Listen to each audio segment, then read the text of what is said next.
Hi. So something that we've all been probably thinking about in 2022 is how we're going to go about our goals when it comes to our body and our fitness. And I would say that body goals are pretty common for people to have at the start of a year, but maybe midway through the year or even at the end of the year, you might look back and think, where did the time go? Or why didn't I just stick with my program or my plan? Or if I had only done this thing consistently, where would I be now at the end of the year? What do I have to show for it? Those are just some of the common things I've heard in working with people when it comes to the relationship that they have with their body and their workouts. And that's sort of the general message, I would say. Maybe not those specific words, but the sentiments, the feelings, the frustration that people tend to have when they come to work with me. And so I want to talk about how you can have success in this new year, whether it's 2022 or you're watching this at some later time in the future. But how can you have success with your body and the goals that you've set out for your fitness and your body? And I want to say that there were two things that came to mind when I was kind of deciding on what the topic would be today. And the first thing is just remembering how little time we tend to spend in our body. So most people really do not spend any intentional time in their body.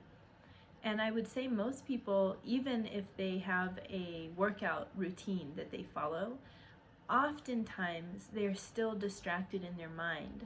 They're still thinking about something. So just because someone has a workout routine doesn't mean that they're actually intentionally focused and aware in their body.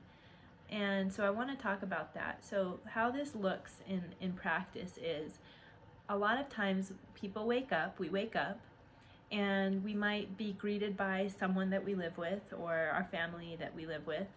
And so you're not really focused on your body when you're with somebody else. You're usually focused on them. Hopefully you're connecting with them from your heart. So you're more in your heart center.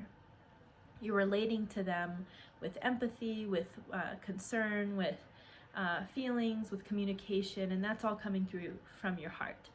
And there might be a short amount of time in the morning that someone is in their body. Let's say they're going to the bathroom, they need to relieve themselves from the night before, the day before, and so they might go to the bathroom. And that's a short amount of time that someone's actually in their body center. And they might brush their teeth, and they might drink some water and eat some food. But usually as the day goes on, how most people live their life is, even if they're eating food, they're still not actually in their body. They're more focused on what they need to do next or what they have in the day, or they're talking with someone as they're eating. So brushing your teeth and maybe going pee or poop in the morning and drinking some water, I would say are probably the only ways that someone's focused on their body. But even then, it's so common that we're thinking about other things and doing other things as we do those things. So how many people are on the phone while they're going to the bathroom? I know it's a common thing. And also when you're brushing your teeth or flossing, how many people are actually focused on their teeth and their gums and what's going on in their mouth? Most people are not in their body when they're doing that.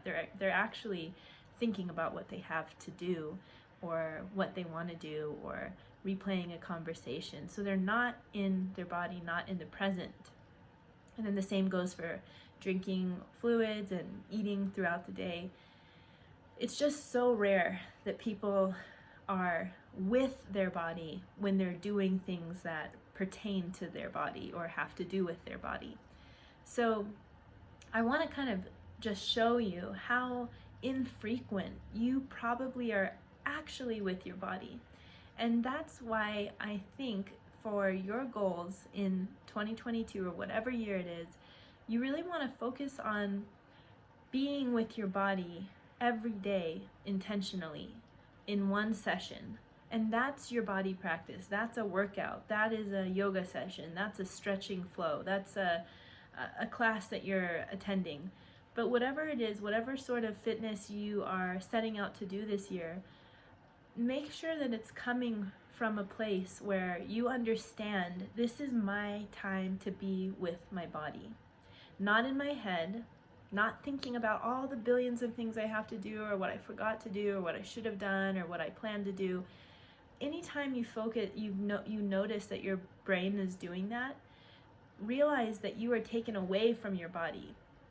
Because I've said this a bunch of times, but when you're in your body, you can only be in the present. Your body is the thing that keeps you right here, right now. When you're with it, you're in this moment.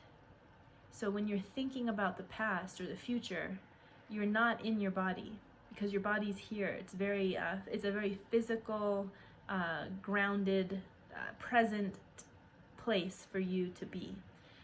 And that's why a lot of times people, like teachers, instructors, yoga instructors, breathing and breath work instructors will say, or even in meditation, they'll say, be with your breath, follow your breath. Because when you're with your breath, that takes you to your body, the here and now. It's a way of being present. It's a way of being mindful. Breath is part of the body. It brings you right to it. So keeping that in mind for this next year, as you set out to have these fitness goals, I would say prioritize that session is a time for you to be in your body. It's a time for you to be more balanced, not spend more time in your head like so many of us in this culture do because of computer work, meeting with people. We have to, run presentations or run projects. We have to teach a class. We're usually in our brain throughout the day. We're thinking about things. We're getting things done. We're working. We're consciously directing the flow of the conversation or whatever it might be. That means that we're in our brain. So just think about how infrequent you get to be with your body, and that our bodies really need the time. They really need the time for them to be healthy. So when you're eating, try to really eat and just eat. Just think about chewing your food and think about how you're breathing as you're chewing. And when it comes to your workouts and your fitness goals, keep that concept in mind that I'm prioritizing the time with my body right now because it gets neglected so often, and that's not fair to do to my body.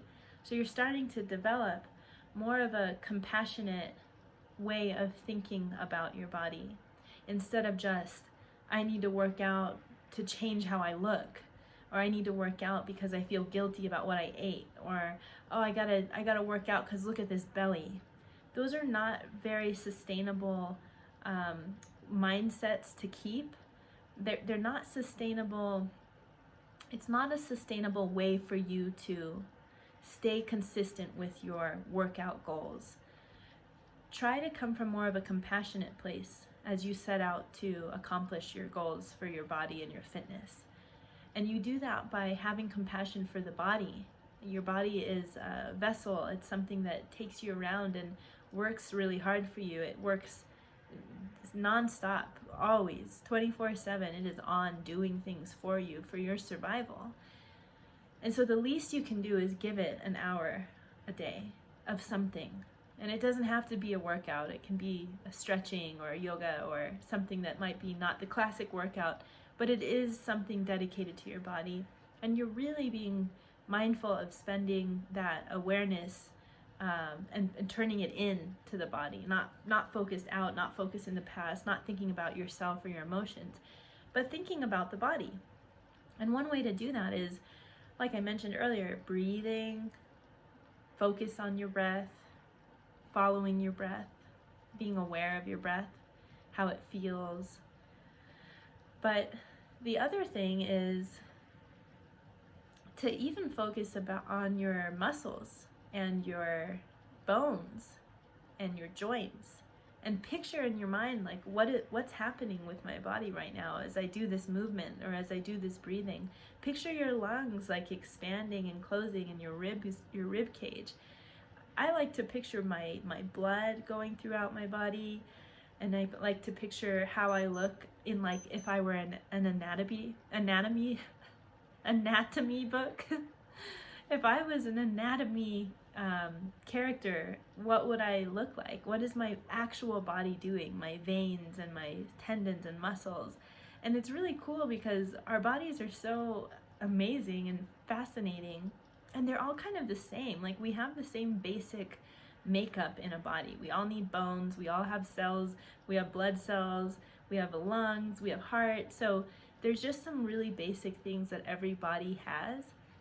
And I think it's a good thing to focus on that humanness of ourselves and stop thinking of ourselves as just a bunch of feelings and emotions, or a personality, or just a brain that thinks and gets things done and imagines.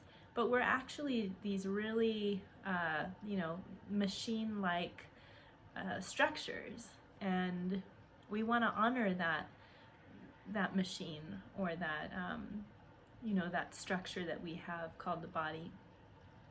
So that's one way to be more conscious of your body and really just think about it in a different way, and then thank it for what it does for you. The thanking it piece is something that I use a lot with my clients. They all know what TYB means. It's thank your body. And we do a TYB session at the end of every workout. It's just built into the workout. And that's the second thing actually that I want to talk about when it comes to your fitness and body goals this year. So think about like how when you do a workout, so this is more for people who do the classic definition of a workout, like they're breathing hard, they're sweating, they're working out their muscles.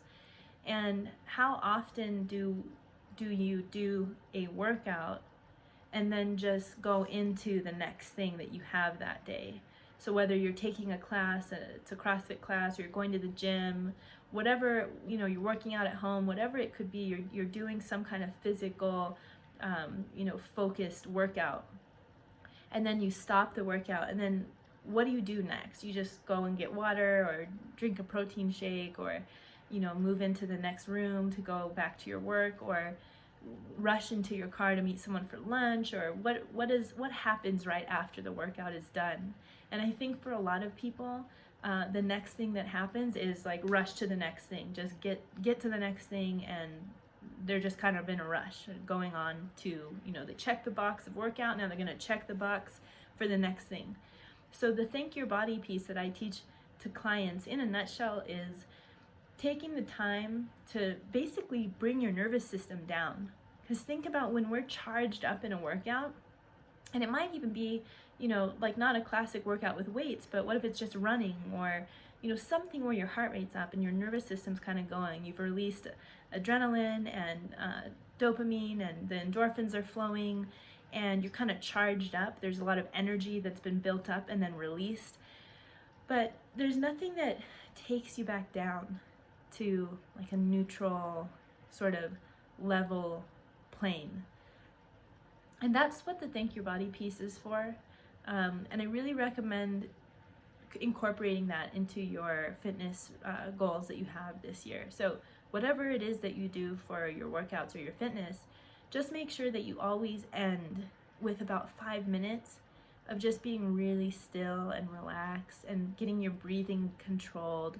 Don't shove this off and say, oh, I'll just calm down and relax while I'm in my car driving home from class, or whatever it might be. Actually take the time to do that as part of your fitness routine. So don't leave your workout area before you've done the thank your body piece. And like I said, the first thing is it's for your nervous system.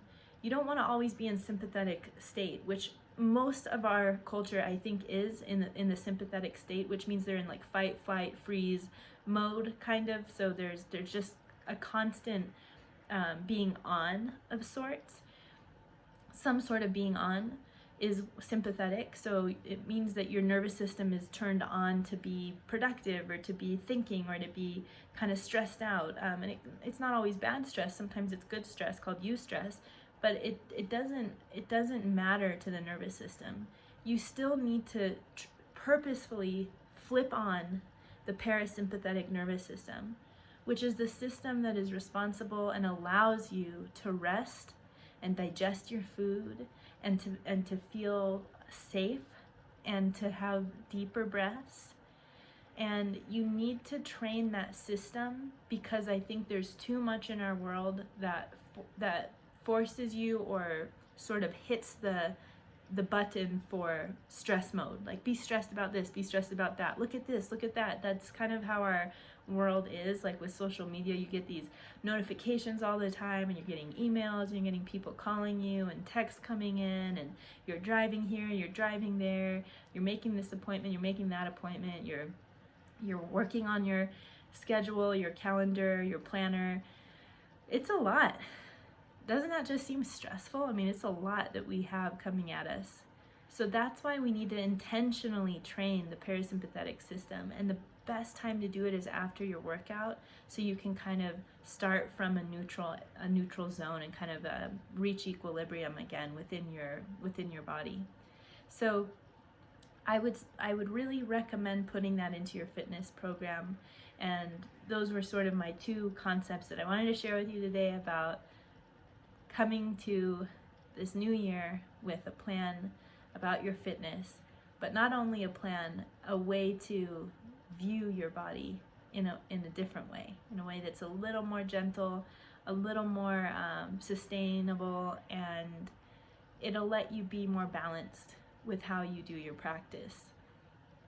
So I hope you like that, and if you have any questions, message me or comment, because I do have a program coming in 2022 called Building a Body Practice, and there's a lot more of these concepts and a lot more information and ways that you can think about your body, so that you're more in tune with it and you're more gentle with it, and you can actually reach your goals in a way that feels really good and doesn't feel like stressful or like it's too much, or like you have these big highs and lows of being consistent and then totally falling off the wagon. We don't want that.